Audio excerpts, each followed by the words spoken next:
Switch over.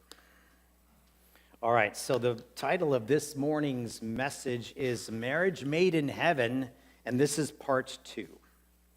There was a couple that came in for marriage counseling, and so the counselor told them this story.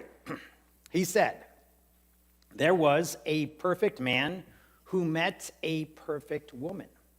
After the perfect courtship, they had the perfect wedding. Their life altogether was, of course, what? Perfect. Then, one snowy Christmas evening, they are driving along the road, and they come upon somebody who has crashed. Being the perfect couple, what did they do? They got out to see if they could help. And when they got out, they noticed that it was Santa Claus. He had crashed his sleigh into a tree. The reindeer had gone off.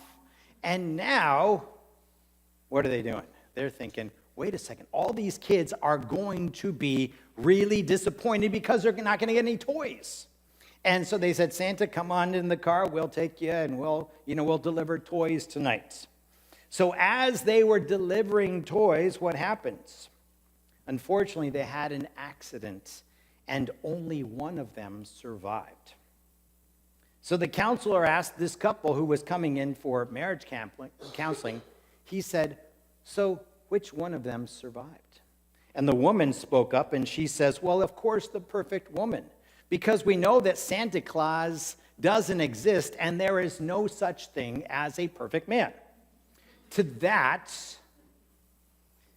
the husband responded. He said, so if there's no perfect man and there's no Santa Claus, the perfect woman must have been driving, which would explain the reason for the crash. Here's the deal. We're all sinners.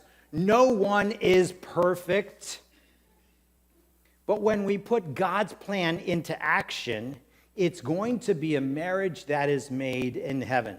Last week, we spoke to the husbands. Husbands, love your wives as Christ loved the church.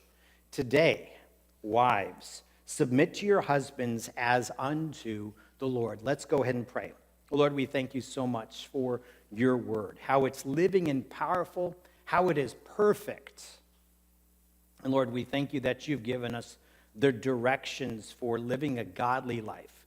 We thank you that you've given us the directions for how church should go and how families and marriages should go. And so, Lord, I pray that you would just solidify our walks as we apply these principles to our